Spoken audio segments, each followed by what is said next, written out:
Muy buenas noches, iniciamos una entrega más de su programa Emprendedores, un programa que nació hace 20 años con el objetivo principal de incentivar el espíritu emprendedor en jóvenes y adultos en la República Dominicana, para decirte que se puede, que en la vida siempre van a haber momentos de dificultades, obstáculos, pero que tú puedes salir hacia adelante.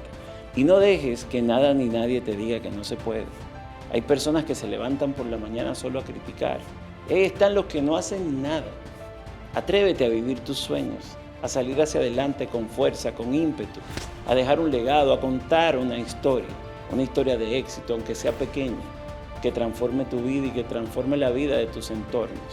Y cumpliendo con este fundamento principal, vamos a tener hoy una invitada, una comunicadora de larga data, un ícono, un hito en Venezuela, Erika de la Vega. El nuevo Latin American Idol es Erika Patricia de la Vega. Entonces, ¿quién eres? ¿No te has hecho esa pregunta? ¿Qué es la felicidad para ti? Es más fácil echarle la culpa a los demás que agenciar tu propia vida.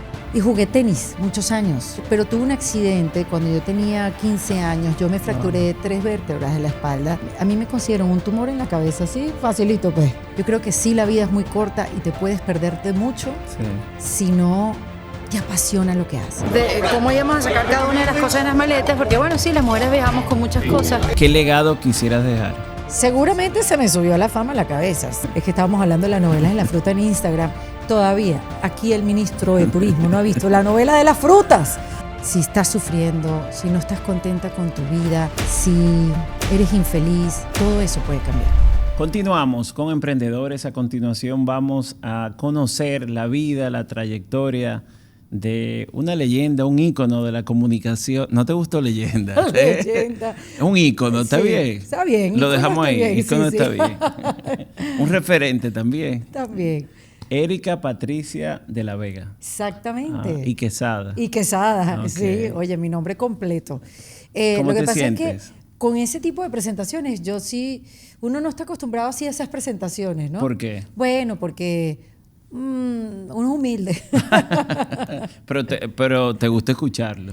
Bueno, a ver, me gusta sentirme bien recibida, Sí. ¿no? Porque eso siempre es bueno, así como la República Dominicana recibe a la gente. Pero sí, como que leyenda. La verdad es que cuando participaste con nosotros en algunas actividades, Sí. me hicieron buenos comentarios y me dijeron, no, es una leyenda. Lo que pasa es que yo empecé muy joven en la radio.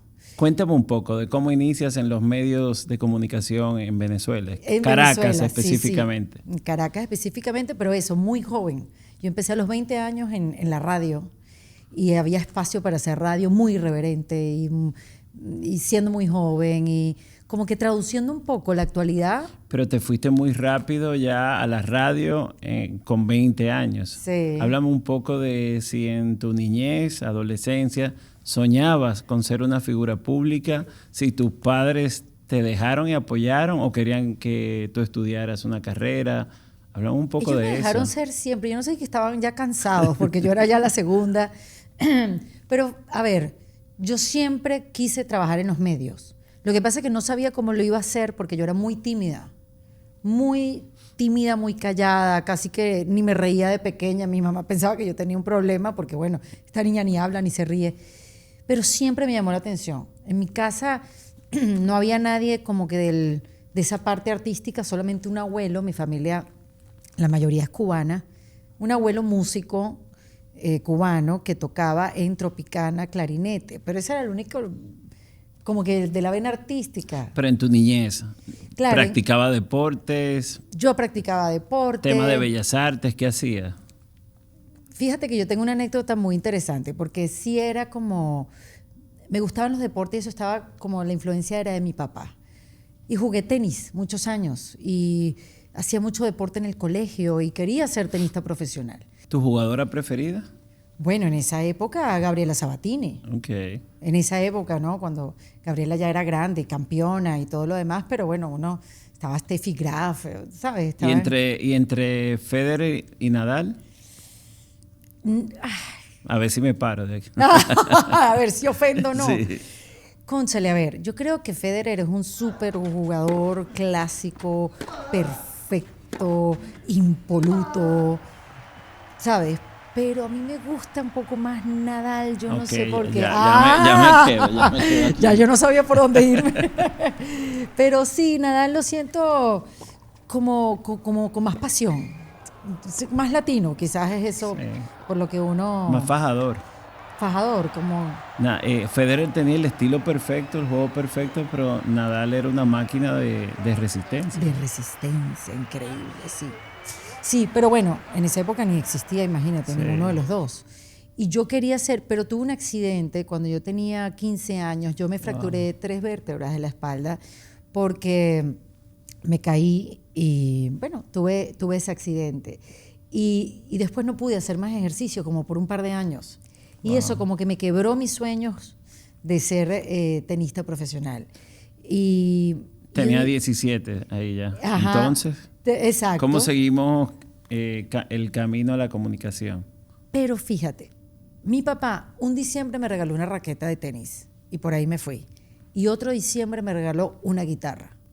Entonces yo siempre tuve como que la vena por las dos cosas, o deportista o el arte. Yo siempre estuve como ¿sabes? Como Sí. cuál elegir. Y la anécdota que te iba a contar es que yo en un campamento vacacional en Caracas, de esos que tu mamá por favor, en vacaciones que se encarguen de esta niña, Claro. tú podías elegir como las actividades. Y justamente en la actividad que era teatro, tenías que elegir entre teatro o deporte. Y yo, por la influencia de mi papá, para quedar bien y para, tú Elegiste sabes, deporte. elegí deporte.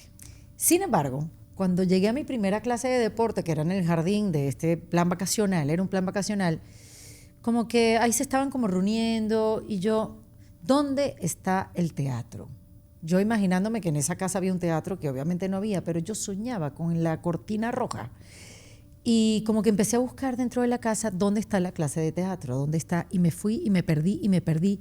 Y cuando llegué a la clase de teatro, que no era en un teatro, era en un salón dentro de esta casa grandísima, como que la profesora de teatro volteó, me vio en la puerta y me dice, estás llegando tarde, entra de una vez.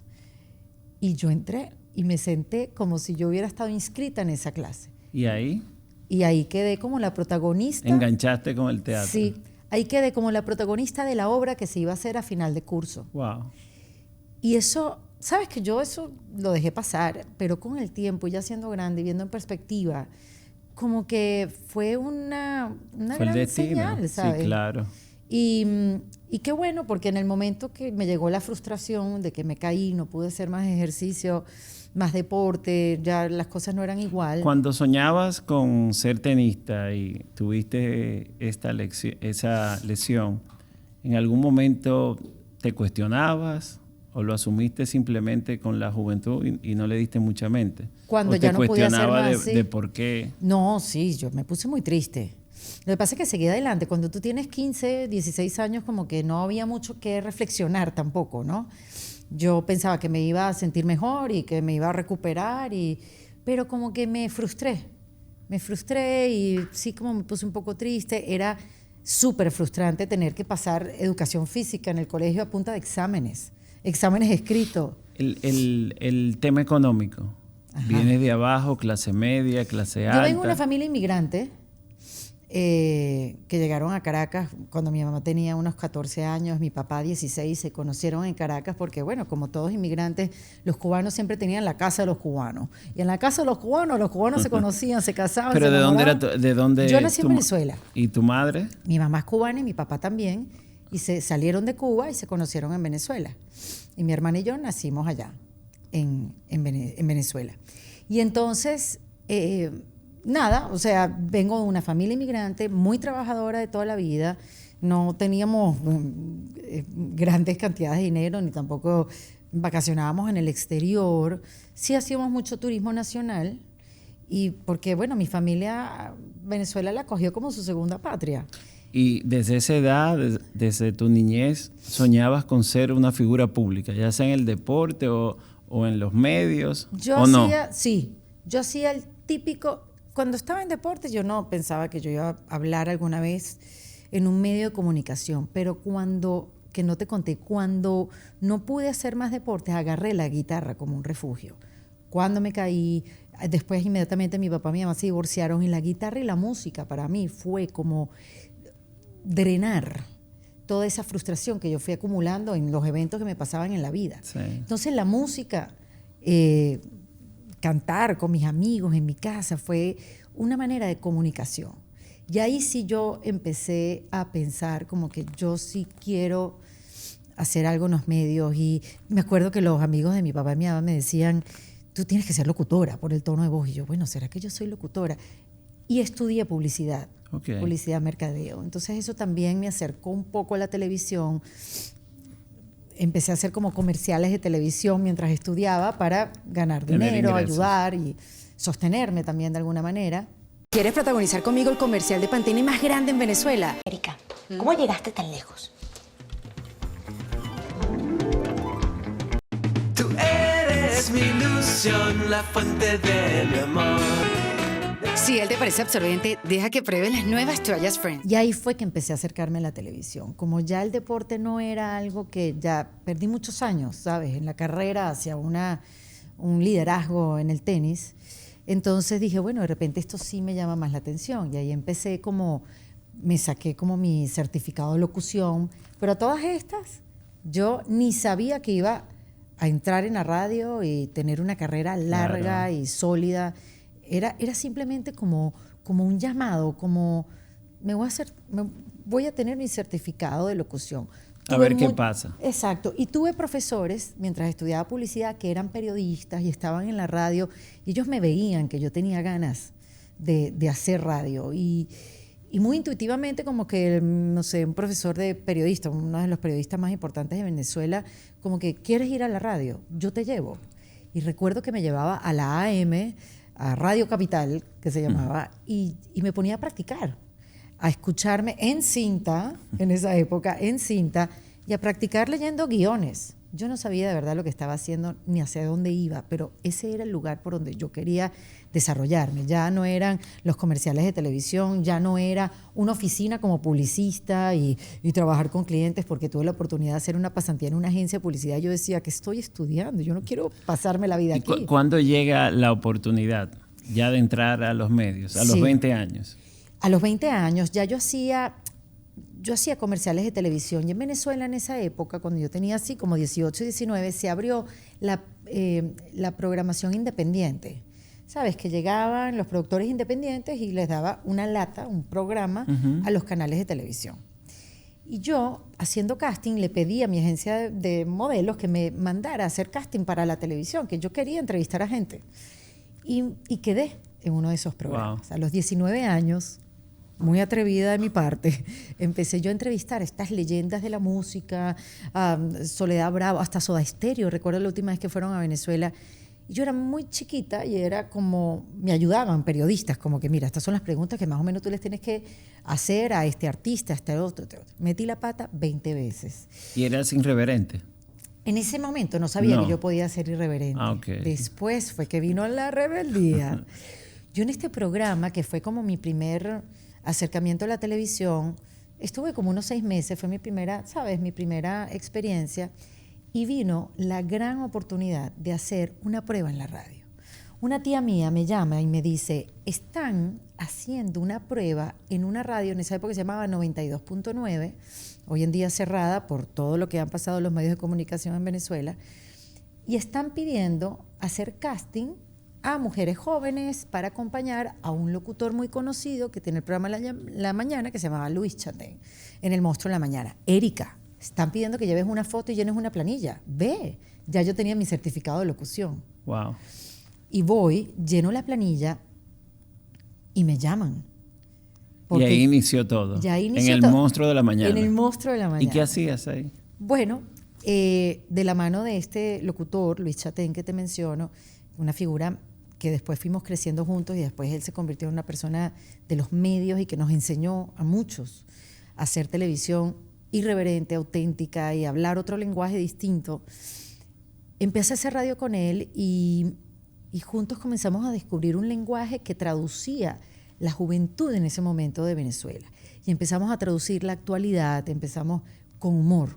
la actualidad, la política. Yo empecé, imagínate, en el año 97 Wow. y recuerda que la revolución de Chávez llegó en el 98, o sea, estábamos en pleno cambio de sistema, de vida. de vida. Lo que pasa es que ni lo sospechábamos, ¿no? Pero bueno, te podrás imaginar de venir de familia cubana, yo sí me lo sospechaba, el cambio que venía, pero digamos que tanta gente estaba a favor. Bueno, Chávez ganó por algo, porque la Claro. mayoría votó por él en esa época. Pero entonces traducíamos esa transición tan importante con el humor, con irreverencia. Además estábamos en una radio irreverente. Y no llamaban y presionaban. No, en esa época no. Después empezamos a hacer él y yo, Chatén y yo, un programa que se llamaba Ni tan tarde, un late show, en una cadena de televisión, Televen, que era como la tercera de ese momento de Venezuela. Bueno, Luis y yo también hemos pensado ir a la televisión. Sí, claro, varias después veces. de tener éxito en radio, queremos tener un programa de medianoche. Y estuvimos como 1 año y medio haciendo este programa donde entrevistábamos a políticos, donde nos hablábamos del presidente, donde tuvimos a la primera dama y donde nos metíamos con todo el mundo, la verdad. Y nos sacaron del aire de un día para otro. No te rías. Pero sí, esas son... ¿Y qué sentiste cuando te sacaron del aire? Bueno, quedamos en shock, la verdad, porque éramos un programa que en esa época habían 20 clientes. O sea, era más largo el contenido mencionando a los clientes que el contenido nuestro, que era un programa de media hora. En verdad, Ni tan tarde se convirtió, ¿sabes? Como este Big Bang, ¿no? Como que el momento político, el momento social, el momento de la juventud, el cambio también estaba llegando a los medios y el lenguaje que se estaba utilizando en los medios ya pasó a ser como antiguo y veníamos Luis y yo representando algo distinto, algo fresco, algo más auténtico y más que representaba un movimiento juvenil, Sí. ¿no? Y creo que se nos fue la mano. Nos dieron mucha cuerda. ¿Piensas que se fue la mano en esa época? Quiero pensar que eso fue, porque al final nunca tuvimos una razón, entendimos que, bueno, se nos fue la mano, nos metimos con mucha gente, quizás se nos fue la mano con uno y con otro, y como que no cuidamos ese espacio que nosotros Pero teníamos ya al ahí aire. te habías convertido en una figura pública. Sí, ya ahí sí. Ya ahí ¿Y sí. cómo Erika asume la fama? ¿Se te fue la fama a la cabeza? ¿Controlaba a Erika? En algún momento tuvo que Seguramente suceder. se me subió la fama a la cabeza, seguramente. Era cifrina, entonces. No era nada de cifrina, era muy trabajadora, muy trabajadora, porque yo sabía que todos los espacios que yo me fui ganando fue a punta de trabajo. Entonces, a medida que yo me fui haciendo conocida, más oportunidades llegaban y más oportunidades Y cuando la tomaba. gente te inició a parar en la calle, que si una foto, que te reconocía, ¿qué sentías? Bueno, me sentía muy honrada que eso sucediera, pero me pasaba algo muy extraño. La gente no me reconocía. Hoy en día, yo voy por Venezuela o en un salón lleno de venezolanos y todavía hay venezolanos que no me reconocen. Yo no sé si es el maquillaje, yo no sé qué es, pero a simple vista no soy una persona que reconocen solamente cuando hablo. Si hablas, Cuando hablo es así como que la gente se voltea y que sí, yo sabía que tú me parecías conocida. Tú eres Erika, porque siento que estuve 20 años en la radio en Venezuela. Y siento que y crecimos, o sea, hubo una tiene sentido generación. común. La gente se familiarizó con tu voz Exactamente. y no veía tu rostro.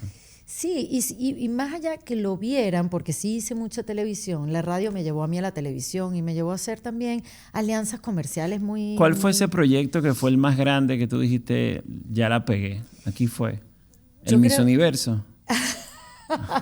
Yo nunca estuve en el Miss Universo. No, pero como anfitriona. No, fíjate O presentadora. que yo nunca fui anfitriona en Miss Venezuela, solamente de una gala, porque, a ver, mira lo que pasaba en Venezuela, y esto es algo que yo me alegro mucho de representar, que no precisamente lo representé en un certamen de belleza. El Miss Venezuela es muy importante. En Venezuela es algo de nuestra idiosincrasia. Somos conocidos por las mujeres bellas y por el béisbol. Aunque no le ganan a Dominicana. Porque fue una Yo pela que le dimos. Yo sabía que venía por ahí el tema. Y esto está fuerte, Pero el día de Dominicana y Venezuela, tú estabas en el estadio. Yo estaba en el estadio. Perdimos por ti, por eso fue que Exacto, perdieron. Yo soy la pavosa. Canté el play ball porque he tenido la fortuna de poder cantar el Playboy en momentos importantes del equipo y vivir la pasión del béisbol de Venezuela fuera de Venezuela es realmente algo bien afortunado, porque sí, el béisbol en Venezuela yo lo viví y todas estas alianzas que se hacían todos los años en el estadio, todo lo demás, y poderlo vivir afuera, de verdad que es una suerte. Y bueno, ganamos ahorita la Serie del Caribe. Pues, bueno, o sea... porque le robaron el juego dominicano. Dios Porque mío, con nosotros no hubo nada que hacer. ahí están los resultados, que muestren las actas. Está bien. Pero podemos poner un poco del juego aquí en el programa de bueno. Dominicana y Venezuela. Bueno, sí, pero si después pone Venezuela... Aquí yo tengo una persona que es amiga de Tatis. Bueno, yo creo que al final somos muy buenos amigos, la República Dominicana con los de venezolanos. verdad. Muy buenos amigos. Pero ¿no? que Venezuela ganaba un juego y salía por los pasillos y Dominicana donde está a cantar. Sí, Entonces, estaba- provocaron, sí. provocaron que le diéramos esa pela que había que darla Sí. ya. Sí, lo entiendo, pero nada, todo lo resolvimos bailando merengue, comiendo unas arepas. Así Pero que se resuelve. volviendo al tema, en Miss Universo fuiste No. anfitriona. Fui anfitriona de una de las galas. Y con ustedes, Erika de la Vega. Buenas noches. Dios mío, esto es tan largo. ¿Cómo me pusieron esto caminando con estos tacones? Bienvenidos a la gala interactiva del Miss Venezuela 2012. Porque el talento venezolano, las mujeres venezolanas son muy bellas y el Miss Venezuela es una plataforma muy potente para que venezolanas se desarrollaran en los medios. Lo que pasa es que yo no llegué a los medios por el Miss Venezuela, porque no concursé, no tenía los requisitos. Y entonces yo llegué a los medios por otro camino, un poco más largo, un poco más trabajoso. Pero da satisfacción. 100%, o sea, no me doy golpes de pecho, al contrario, qué maravilla que pude andar ese camino y abrirlo para otras mujeres que se pudieron dar cuenta que no teníamos que participar en un certamen de belleza para poder resaltar en los medios de comunicación. Pero entonces, ¿cuál fue ese proyecto que tú Yo dijiste? creo que son varios, o sea, creo que Ni tan tarde ese late show que hice. Presenta Ni tan tarde. Y con ustedes, Erika de la Vega. Y Luis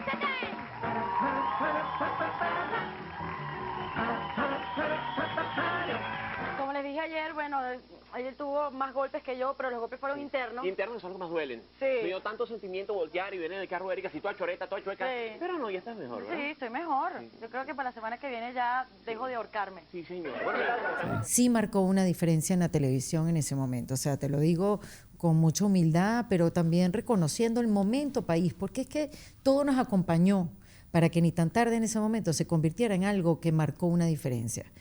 Después siento que yo hice otro late show muchos años después que se llamaba Erika Tipo 11. Seguimos con más de Erika Tipo Musical. DJ Víctor, es tuyo. Arroticha, taca, azúcar, la cachuca, acima la cachuca, la cachica, la cachuca. ¡Ay, pasumecha! ¿Será que este es mi padre? Décima vez, Erika, que yo tampoco soy tu padre. Donde más allá de hablar de la política, que ya la política en Venezuela nos tomó todas las áreas y ámbitos de nuestras vidas, yo quise hacer un programa de humor, pero de humor femenino, y hablar de cosas femeninas y de las cosas que nos pasan. Y ese programa para mí fue también algo importante. Fue como, y sin contar estas franquicias que hice para canales de cable que se ¿Y podían qué ver en cosas todas les partes. pasan? ¿A las mujeres? Sí. Ay, si yo te contara. Dime Si yo dos. te contara. Bueno, mira, yo en ese programa hablaba desde las relaciones de pareja hasta ir a la peluquería. Desde, no sé, ¿qué más yo hablaba ¿Y a ti ahí? cómo te ha ido en las relaciones de parejas? Me ha ido bien. Yo soy una persona muy estable. Yo siempre he durado mucho con mis parejas. No sé si eso es bueno o malo. La verdad. Pero yo no sé, yo siempre he buscado estabilidad para poder seguir. En tu carrera. Sí, la carrera para mí Claro, es bien importante. la prioridad. Yo creo que sí. Obviamente tengo mi hijo, Matías, que también él se ha adaptado Y hoy en día ya es un niño grande de 17 años, o sea... ¿Van a ir para allá atrás? ¡Ay! ¡Frena! Creo que le estás dando muy rápido. Ah, no, bueno, pero tú le das así. Pero no. No, Mi amor, que yo llevo 50 años manejando. Ya yo me adapto a él, al contrario. Pero sí, para mí ha sido una prioridad porque yo siento que yo tengo yo necesito comunicar. Claro. Y para mí sí fue yo siempre me he sentido alguien útil en el mundo de la ¿Te sientes comunicación. identificada con el empoderamiento de las mujeres?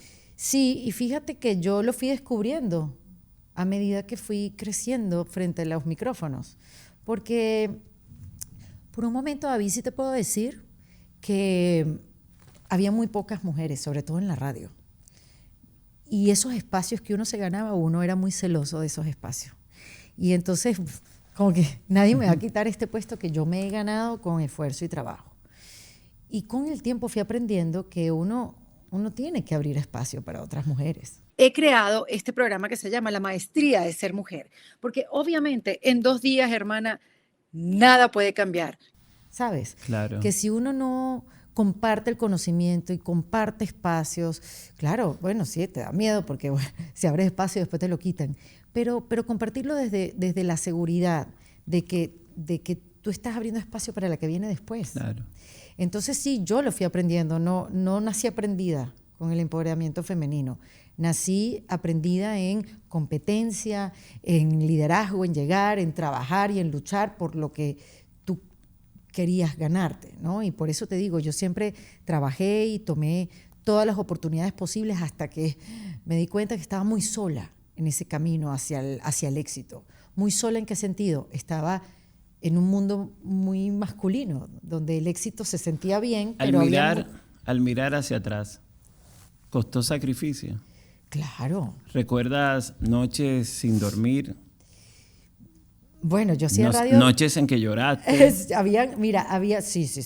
Sí, muchísimo, pero era más la satisfacción. Porque la idea de este programa es mostrarle a jóvenes y adultos, sobre todo en República Dominicana, que el éxito no se alcanza de la noche a la mañana y que todas esas figuras que se ven en los medios, en las redes, han pasado de todo para llegar donde están. De todo, te voy a decir. Y ahorita que dices la República Dominicana, yo hacía un programa que se llama Latin American Idol. El nuevo Latin American Idol es...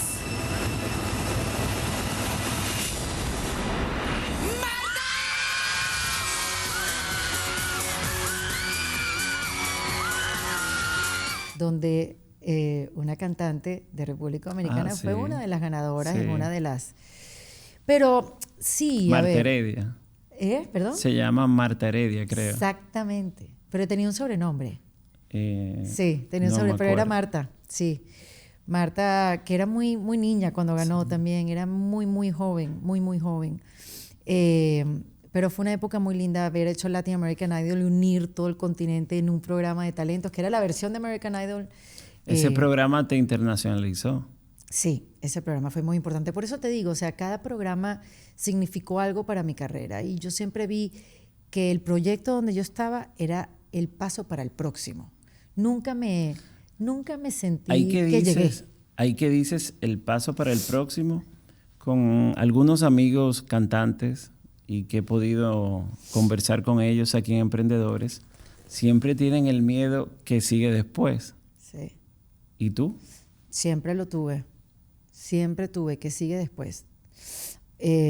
Porque bueno, los programas no duran para siempre. Sí. Y eso lo aprendí desde muy joven, desde ese programa que nos sacaron del aire, ¿no? Yo creo que ese fue el primer golpe como que, es que las cosas se acaban. O sea, no me puedo estar confiando mucho. Las cosas se terminan. Por muy bien que le fuera al programa. Cuando construyes una imagen como la tuya, y sobre todo ya en un mundo globalizado, digital, donde no hay respeto, a veces temes que te dañen tu imagen. Y ni siquiera saber quién, porque en las redes no se sabe nada. Tú sabes que hoy en día yo me cuido más de lo que digo que antes. No solamente porque, bueno, ya he madurado un poco, quizás la irreverencia no tiene mucho sentido ahora, para mí. Pero en esta era digital, donde existe esto nuevo que se llama la cancelación, donde tú lo que dices lo sacan de contexto, me ha pasado. me ha pasado, donde me he querido expresar libremente como siempre lo he hecho o como estaba acostumbrada, pero sí he recibido como que esa crítica del por qué dice eso, qué se cree ella, ese tipo de cosas, y esas experiencias a mí me han hecho como que dar 2 pasitos más atrás y pensar hoy en día mucho más antes de hablar. Y es una lástima porque realmente qué delicia ser transparente y espontáneo y decir lo que sientes y equivocarse y reírse de la equivocación y no creerse perfecto. En este programa entrevisté a un tenista, Juan Martín del Potro. Llegó a ser número 3 del mundo, una bonita historia. Siendo número 3 del mundo, se lesionó la rodilla y nunca volvió a la cancha. Wow. Y vivió momentos de depresión, de todo, y lo dijo abiertamente. Creo que eso es valiente porque en años atrás el tema de la depresión y el tema emocional siempre el ser humano lo ha escondido, y hoy en día hay personas que ya saben que eso es normal. Entonces, con él hablaba de que las redes sociales, él en esos momentos tenía 700 comentarios, quizá en una publicación, 699 buenos, pero venía ese malo y él se quedaba con ese en la mente y le amargaba la noche al ver ese comentario. ¿Te ha pasado? Me pasaba, pero fíjate que hoy en día entendí que ese mal comentario es más problema del que escribe que mío. Porque si esto que he entendido, que si es verdad que todos somos espejos para el otro, si yo le estoy reflejando algo a esa persona y es algo negativo, habla más de la persona que de mí. O sea, ¿qué le estoy detonando? ¿Por qué mi conversación? ¿Por qué lo que digo? ¿Por qué lo que me pongo? ¿Por qué lo que expreso? ¿Por qué lo que represento? ¿Le molesta tanto a esta persona? Entonces, más la revisión, yo igual me reviso, pero no me lo tomo hoy en día tan a pecho, porque es más sobre la otra persona. Hay una canción de un artista puertorriqueño, Marc Anthony, El miedo eterno a caer. ¿Lo tienes? Claro que sí, es normal. Sí. En las noches, ¿qué piensas? A caer, pero porque cuando se apagan las luces, sí a una bajada profesional, a una bajada de que ya no te llaman o algo. Pero para eso también yo tuve esas noches de, y si no me llaman más, y si cambian el tren ejecutivo del canal y que ahora a uno no le parezca, o emigras y empieza de nuevo, que también fue mi caso. Yo me emigré, tenía una carrera hermosa, maravillosa, que mi país me dio la oportunidad de desarrollar. Y me fui de Venezuela buscando otras oportunidades, y realmente cuando salí todo fue tan distinto, tan diferente. ¿En qué año saliste? En el 2013 me fui de Venezuela. Tengo 14 años viviendo fuera. ¿Y cuando llegaste? Cuando llegué intenté hacer lo mismo que hice durante 20 años. ¿Pensaste qué hice? No. Vine con todo el ímpetu, la fuerza y el piso sólido que me dio a mí mi carrera en Venezuela para entrar en los medios hispanos en los Estados Unidos, y entré y tuve oportunidades hermosas, chiquititas, medianas, más o menos raras y muy, muy grandes. Y todas las tomé. Ojos de mujer. La hija de Madonna, Lourdes, imagínate lo mal que estoy. Debe ser que necesito unos lentes. Parece, le da un aire. Pero bueno, sí es una mujer que está custodiada, ¿no? O sea, ¿qué pasa con los que quedan afuera? Pero ya eso no me estaba llenando como comunicadora. Lo que yo estaba haciendo y las oportunidades que me llegaban no me hacía feliz, y era muy triste porque esto que yo amo hacer durante toda mi vida ahora me da tristeza. Y esas noches de vacío, como recién la nombraste, las comencé a vivir, esas despertadas en la noche, y preguntarme, ¿esto es lo que yo voy a hacer todo el resto de mi vida? Porque esto no es. Esto ni es felicidad, ni me siento plena, ni al contrario, me está creando tristeza, ansiedad, y me estoy perdiendo un poco, ¿no? En esto de no conectar con mi autenticidad, ¿sabes? Como con eso que quiero comunicar. Yo seguí haciendo radio de acá, desde Miami a Venezuela. Obviamente la tuve que dejar porque la distancia no me dejaba representar la voz venezolana en la radio.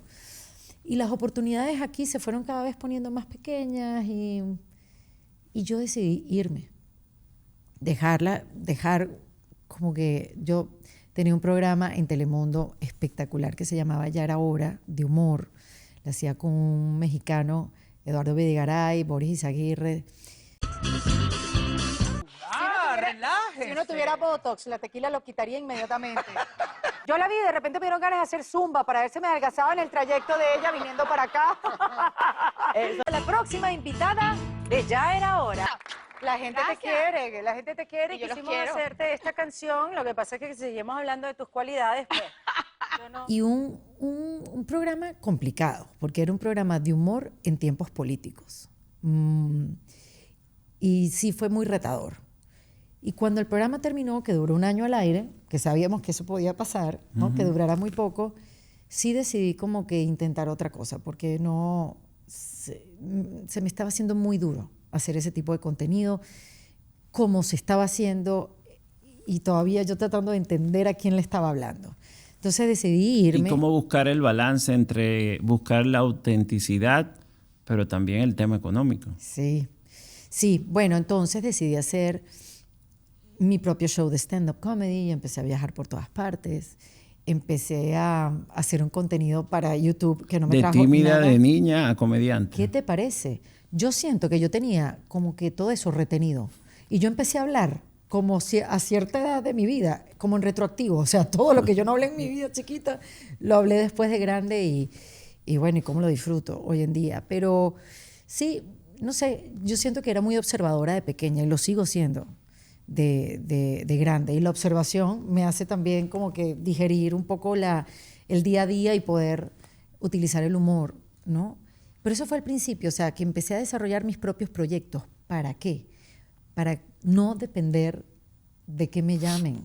Y manejar tu tiempo y tu agenda. Correcto. Y entonces, bueno, igual también es un camino difícil, tortuoso, o sea. porque hay que buscar el financiamiento, los patrocinios. Claro, y es muy distinto a la televisión. Y el financiamiento, o sea, primero no tienes presupuesto. Y segundo, como no tienes presupuesto, lo tienes todo que hacer tú. La cámara, el micrófono, el vestuario, el maquillaje, el guión y un par de amigos que te la banquen, como dicen en Argentina. O sea, ¿Y luego de la comedia? Bueno, luego de la comedia empecé a hacer una obra de teatro que se llama Puras Cosas Maravillosas, que la he llevado a muchos sitios a presentarme. Inclusive fui un par de veces a la República Dominicana a presentarme y en 360. Hernán, vamos a ver una obra que se llama Puras Cosas Maravillosas. Esto es un One Woman Show, sí, es una experiencia teatral y donde se invita al público que viene a ver la obra a que haga su propia lista de cosas maravillosas. Te voy a contar. Esto es una... Y esa obra, yo no soy actriz, yo no me defino como actriz, pero la obra de teatro requiere mucha improvisación, cosa que yo he hecho toda mi vida. Y el director me llama para que la empiece a hacer, se llama Puras Cosas Maravillosas, y habla sobre la depresión a través del humor. Y es una obra que tiene un mensaje tan bonito y la gente se va con algo tan hermoso, que yo llevo 8 años haciendo esa obra. No me puedo despegar de hacer esa obra, porque yo veo la transformación de la gente en acción, o sea, yo la veo haciendo. Entonces, paré un poco la comedia, gracias a que esta obra la empecé a hacer en el 2018 y empecé a transformar un poco mi vida y dirigirla como a hacer mis propios proyectos, a crear una vida que de verdad yo la disfrutara. Entonces empecé a ir a terapia, a ver qué era lo que me estaba pasando, o sea, por qué me sentía triste, por qué no tenía ideas, porque caí, o sea, yo dejé la televisión, pero obviamente sé que la estabilidad lo habré hecho bien, ahora qué, seré que soy capaz de hacer algo que me pueda sostener, algo mío.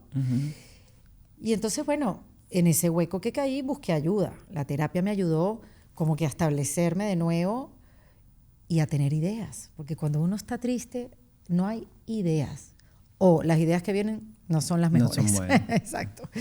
Entonces ahí como que volví a conectar con mi creatividad en terapia. y comencé a hacer un podcast que se llama En Defensa Propia. ¡Feliz cumpleaños! En Defensa Propia. Miren, si hay algo que me ha enseñado este podcast en estos 6 años que estamos cumpliendo esta semana y celebrándolos con este episodio número 300, es que la felicidad no es un destino, es un proceso. Y llevo 7 años haciéndolo y me dediqué, David, a hablar sobre la reinvención. Porque yo me di cuenta que yo tenía que cambiar mi manera de ver la vida. Mi manera de sentirla, mi perspectiva hacia el mundo tenía que cambiar para de verdad yo poder hacer cambios en la mía. Claro. Y bueno, ha sido un viaje espectacular porque la reinvención se convirtió en mi tema. Creé este podcast que, como te digo, cumplí 7 años haciéndolo, donde semanalmente tengo una nueva invitada, hablo principalmente con mujeres. He aprendido de mujeres y a raíz de ahí he hecho talleres, sesiones, retiros. Se me abrió un mundo maravilloso, súper Y nutrido. cerca de tus creencias y de tu identidad. Y muy cerca de las mujeres. Sí. Eso que me decías del empoderamiento femenino, lo entendí mucho después. Y al día de hoy sigue. Sí, al día de hoy sí. ¿Y cómo te va? Bueno, a raíz de el podcast... tengo un libro, hago charlas.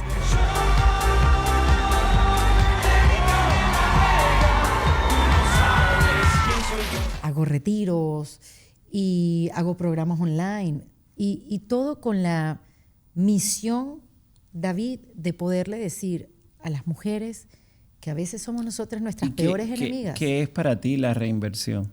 La reinvención, a ver, eso era como que mi búsqueda, ¿no? O sea, ¿qué es la reinvención? ¿De qué se trata? Porque no es una reinvención como mucha gente a veces la piensa que es de la televisión, soy ahora chef, cocinera. Claro. Que sí, esas reinvenciones de profesión obviamente que existen. La cosa es que la reinvención es quitarte, para mí, todas las etiquetas que te definen, quedarte sin ellas y descubrir quién eres como persona, sin que te defina el oficio. Cosa que para mí fue súper difícil, porque yo toda mi vida me identifiqué con mi carrera. O sea, obviamente, presentadora, humorista, locutora, imagínate, 20 años en la radio. ¿Quién me quita a mí esa etiqueta? Pero me la tuve que quitar para entender quién era yo como persona, yo sin mi oficio.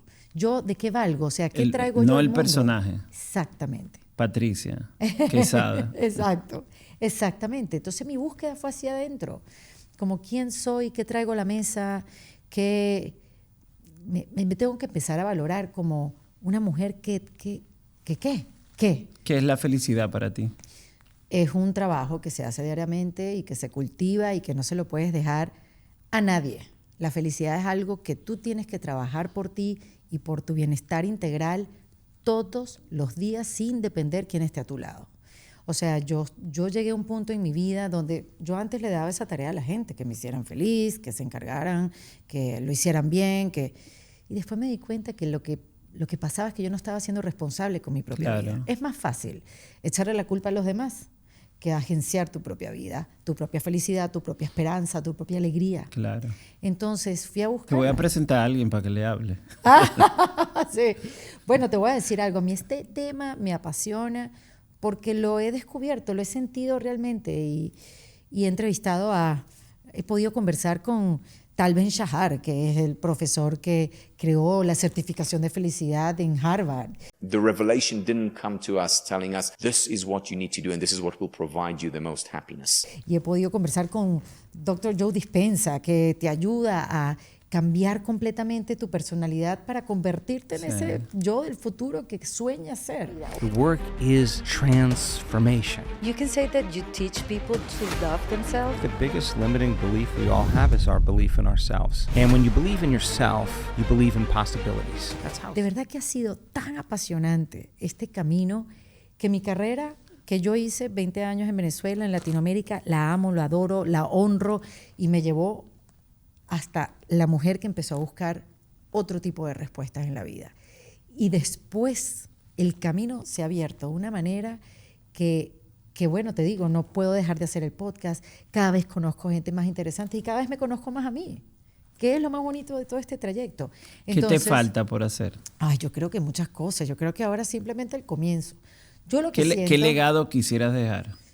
yo el legado que quiero dejar es a la mujer, que nos podamos dar cuenta y ser plataforma para regalarle todas las herramientas que necesiten para hacer una vida que te llene, una vida plena y en libertad. Cuando no estés físicamente en este mundo, esperamos que sea como en 80 años. Esperamos. ¿Cómo te gustaría ser recordada? No sé, como una buena persona, la verdad. Yo creo que es más simple que cualquier otra cosa. O sea, que digan Erika fue una buena persona es suficiente, porque es en verdad lo que siento que soy y quiero ser. Bueno, no sé si lo logro todo el tiempo, pero sí es como mi motor, ¿no? Y también poner un poco al servicio de mi profesión a los demás. O sea, si yo no soy útil, si no puedo, a través de lo que comunico, ayudar a alguien a que cambie su visión, su perspectiva, que cambie su estado de ánimo por un momento, entonces no estoy en misión. La familia, ¿qué significa? Bueno, la familia, yo creo que... ¿Tus padres están vivos? Mis padres están vivos. Y yo estoy muy agradecida con ellos porque... Orgullosos de tu carrera, me imagino. Muy orgullosos y siempre me confiaron en mí. Mis padres nunca como me dijiste al principio y me preguntaste, ellos querían que tú estudiaras algo, cero. Ellos estaban muy confiados de que yo iba a estudiar lo que quería y siempre me dieron como mucha responsabilidad. Y yo empecé mi carrera muy joven y confiaron que yo lo iba a hacer bien. No sé si confiaron, pero no les quedó de otra. Y mi hijo Matías ha sido un trayecto muy bonito porque Matías me acompaña mucho en el trabajo. Yo viajo mucho y cuando puedo me lo llevo y me ha visto en otra faceta, ya de grande, me ha visto en otra faceta y ha visto a su mamá trabajadora y a una mamá que disfruta su trabajo, que no lo sufre, que no se queja, que más bien me energizo en el trabajo. Y eso yo creo que uno también enseña más por el ejemplo que también hablando. Sí, que hablando. Que Matías me dice, cuando yo empiezo así a bla, bla, bla, me dice, ya. Pero bueno, es una relación muy, muy bonita, muy franca. Qué bueno. Él es muy responsable, tiene un humor muy parecido al mío. Y bueno, sí, me saca canas también, pero... ¿A qué le temes? Bueno, yo creo que a la soledad.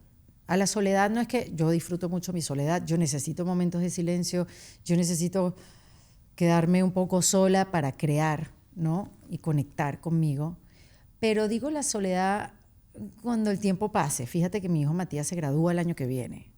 Le tengo terror. A quedarte sola, que se vaya a estudiar no sola, fuera. sino qué va a ser de mi vida. Porque fíjate que no es la soledad, es qué voy a hacer con este tiempo y esta libertad que voy a tener. Porque bueno, él se va a hacer su vida y yo voy a tener mucho más tiempo para mí, para mi carrera.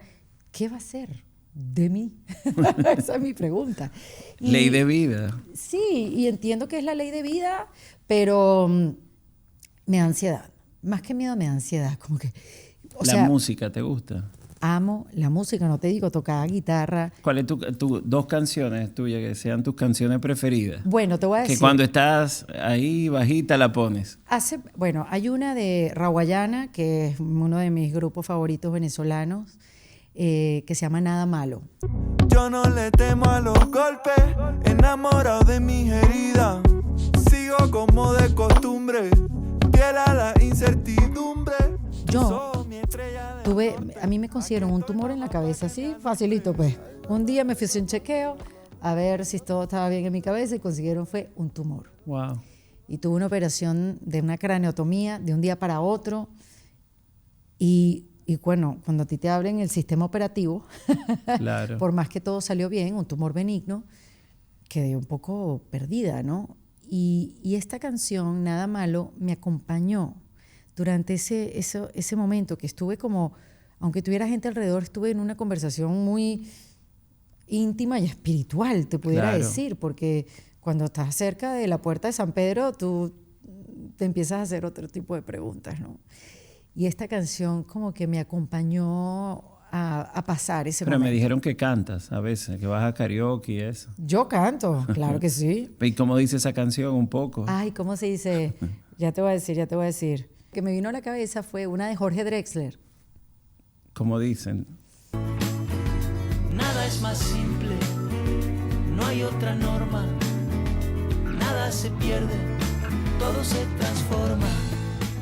Nada se pierde, todo se transforma. Es una canción que a mí me ha acompañado a lo largo de toda la vida, porque en verdad, o sea, el amor se va transformando, la vida, nada se pierde, todo se transforma. Y es una canción que siempre la he tenido muy presente en los momentos de... Y cuando no están los camarógrafos, las luces, ¿qué hace Erika Patricia? ¿Qué hago? En el fin de semana, en tu tiempo libre, Yo, cine, música, concierto, como te digo, lectura. disfruto, voy a la playa, vivo en Miami y voy a la playa. Me gusta mucho la playa, el mar me da como descanso, el sistema nervioso como que baja. Un día en la playa es lo mejor que me puede pasar. No tengo muchos fines de semana libres porque viajo mucho, entonces cuando sí lo tengo libre es playa, descanso, pijama todo el día, hago mucho ejercicio, series, por supuesto. ¿Cuál fue la última serie que viste? ¿Cuál fue la última serie que vi? La verdad. Hay una que estoy tratando de ver que se llama The Pitt, que es la serie esta médica. Vi una película que tenía que ver con Shakespeare, se llamaba Hamlet no, pero parecido, sino que estuvo nominada al Oscar. Fue la última película que vi. Que aprovecho para ver películas en el avión, cuando no hay internet, porque cuando hay internet, el internet en los aviones nos vino a de verdad a perturbar el descanso. Pero sí, o sea, yo de verdad en los últimos meses he estado trabajando y preparando cosas tan chéveres para las mujeres. Tengo un programa que se llama La Maestría de Ser Mujer y entonces un grupo de expertas le dan clases a las mujeres. Y también un bootcamp. Y entonces, ¿cómo hacemos para conectar con nuestra autenticidad? Que cuando yo estoy creando, de verdad, es que no veo más nada. Como que me meto en una burbuja de creación y lo disfruto tanto que se me va el tiempo. O sea, como no sé qué se está viendo ahora, qué se está escuchando. Y no te da miedo que en esa concentración se te vaya la vida. Pero si se va la vida. Que unos años adelante diga, wow, me perdí de aquello, de esto. Es que siento que no me estoy perdiendo de nada. Porque estás haciendo lo que te gusta. Claro, estoy en La flow. idea de este programa que inició hace casi 20 años. Casi 20 años. Ah, no, pero yo. Es motivar el espíritu emprendedor en jóvenes y adultos en República Dominicana. Decirles que con esfuerzo, con sacrificio, el ser humano puede alcanzar sus metas en la vida y vivir sus sueños, pero que no va a ser fácil. ¿Qué mensaje tienes para ese joven emprendedor o adulto en República Dominicana que quizá quiere estar en los medios, pero no se atreve porque está haciendo su carrera, o quizás quiere ser cantante, actor, y también en países también como el nuestro, lo normal es que tú te dediques a tu trabajo, a estudiar? Sí. ¿Qué mensaje tienes? Yo creo que hay que buscar algo que hacer que esté bien conectado a tu autenticidad. Si de verdad quieres hacer una carrera que te apasione, te llene, tiene que ser muy pegado a lo que a ti te guste hacer. Uno no puede sostener una vida en una carrera o en un oficio que no te dé felicidad o que no te entre esas ganas de crear o que estés en el flow. Yo creo que sí, la vida es muy corta y te puedes perder de mucho si no te apasiona lo que haces. Y sí, puede a veces ser difícil. Bueno, pero la señora que me está diciendo, es tan difícil. Bueno, pero de repente conectar con lo que realmente te gusta, conectar con esa esencia de cuando eras pequeño. A mí que me gustaba, sabía que quería llegar a los medios, pero ¿cómo conecto con esas ganas de nuevo? O sea, yo siento que a veces un emprendedor, entiendo que buscan negocios que den, y qué es lo que está dando ahorita, pero yo siento que si te buscas un negocio que te conecte con algo dentro de ti, eso te va a hacer que hasta en los momentos difíciles tú lo lleves adelante, porque lo que pasa es que te metes en un negocio que no te apasiona y en la primera que se ponga difícil lo abandonas. Entonces sí siento que hay que ser valientes para hacer proyectos auténticos, que tengan tu propia voz. Si tú quieres estar en los medios, hoy en día con la democratización de los medios, que cada quien puede hacer su proyecto, haz lo que tú creas que el mundo necesita y que a ti te apasione, porque eso es lo que te va a hacer a ti único. La comparación hoy en día que es tan fuerte, yo creo que hay que dejar hoy en día pasa mucho esto de voy a hacer esto porque esto está funcionando. Yo creo que hay que empezar a pensarlo distinto. Voy a hacer esto porque aunque no funcione, yo creo ¿Sacrificarías por view el contenido de tu Yo lo hago siempre. podcast? ¿Lo sacrificarías porque te digan si hace esto o aquello, plebería, va a ganar tanto? Sí, y lo sacrifico. O sea, yo sé que si yo invito a cierto tipo de personas a mi podcast va a tener muchos views porque es amarillista y porque... Pero no lo haces. No lo hago porque esa no es la conversación que yo quiero tener. Yo quiero tener conversaciones de valor que puedan darle con ejemplo. Se están perdiendo los valores. Bueno, en mi caso no. En los yo medios. Yo creo que el amarillismo y este antivalor siempre ha llamado la atención y siempre le ha gustado a la gente y siempre tú ves eso como para criticar. Siempre ha existido. Mira, hoy, la Erika de hoy mira hacia atrás y dice, ¿cómo yo hacía eso? La verdad. Sí. Pero también la entiendo y por un lado digo... A la Erika la entiende. La entiendo porque me lo dejaban hacer en los medios de comunicación, me lo permitían. Me permitían los ejecutivos de ¿Hiciste televisión. amarillismo alguna vez? Nunca, hice humor. Yo nunca hice escándalo, yo nunca hice chisme, yo nunca saqué un pañuelito y me puse a llorar en televisión, ni traje invitados. Todos mis programas fueron de humor, de concursos, de alegría, Qué bueno. de entusiasmo y de mensaje positivo. Y bueno, a veces se me pasó la mano con la rebeldía, es verdad, con la irreverencia, es verdad. Pero nunca he sido de esa televisión. Y hay para todo, también siento que hay para todo, David. O sea, no digo que eso es incorrecto. Claro. O sea, yo digo es que por eso te digo, cuando conectas yo estoy tan segura de la conversación que yo estoy teniendo en mi podcast, que aunque tenga 5 views, yo sé que esos 5 views, llevaron hay una un mensaje, transformación. 100%. impactó a uno de esos 5 Sí, por lo menos. Sí. Y de repente no soy la que gana más en YouTube, no soy la que hace más dinero, pero soy la que se cuesta con el corazón lleno. Jennifer me hace así, que parece que tú tienes otro compromiso. Sí, hay que cumplir con todos los compromisos. ¿Y qué tanto compromiso hoy? En la mañana te quedaste viendo las novelas de la fruta. La novela de la fruta. Es que estábamos hablando de las novelas de la fruta en Instagram. Todavía, aquí el ministro de Turismo no ha visto la novela de las frutas.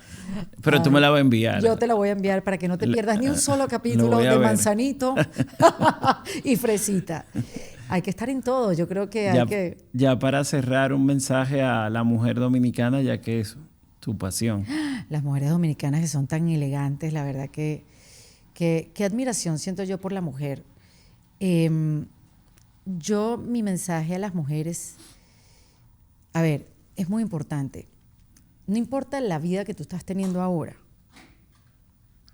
si estás sufriendo, si no estás contenta con tu vida, si eres infeliz, todo eso puede cambiar.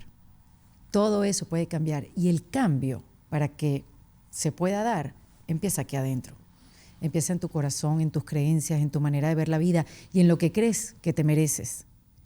Entonces, si tú quieres cambios en la vida, mi consejo profundo es ir corriendo a ver qué pasa aquí adentro, terapia, sesiones psicológicas, lo que ayude para poderte ver y decir, es aquí donde yo estoy conectando con esto.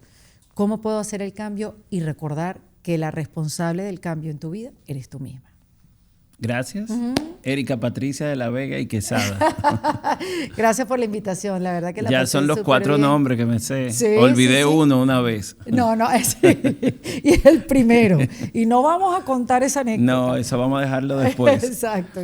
Hemos llegado al final de este programa Emprendedores, un programa que tiene un objetivo firme, contundente, que es incentivar al ser humano a salir hacia adelante, a perseguir sus sueños, a soñar, a tener la cabeza rondando por las nubes, pero con los pies siempre firmes sobre la tierra y presentando ejemplos de vida como el de Erika, para que vean que hay un ser humano detrás de cada éxito, que hay una persona que tuvo miedo, que tuvo caídas, pero lo importante es levantarse y seguir hacia adelante a vivir tus sueños. No deje que nada ni nadie te diga que no se puede, ni deje que nada ni nadie te diga que tú puedes o no hacer y dirija tu vida. Vi una anécdota de humor de un venezolano que decía que ya él no quiere amigos. ¿Ah, sí? No, que él prefiere ChatGPT. porque tú le preguntas al amigo de que, mira, voy a poner un negocio. ten cuidado, eso es muy difícil. Exacto. Tú puedes quebrar. Entonces él dice que le pregunta a ChatGPT, dice, perfecto, ¿quieres que te haga un plan de negocio? ¿Quiere que te diga qué tienes que hacer? Te dice, preparo el menú. Muy buena idea que te quieras dedicar a eso. Los esperamos la próxima semana en una entrega más de su programa Emprendedores. Hemos llegado al final de esta entrega de su programa Emprendedores, cumpliendo con nuestro fundamento principal, con lo que decimos hace 20 años. Atrévete a soñar, a vivir, a emprender.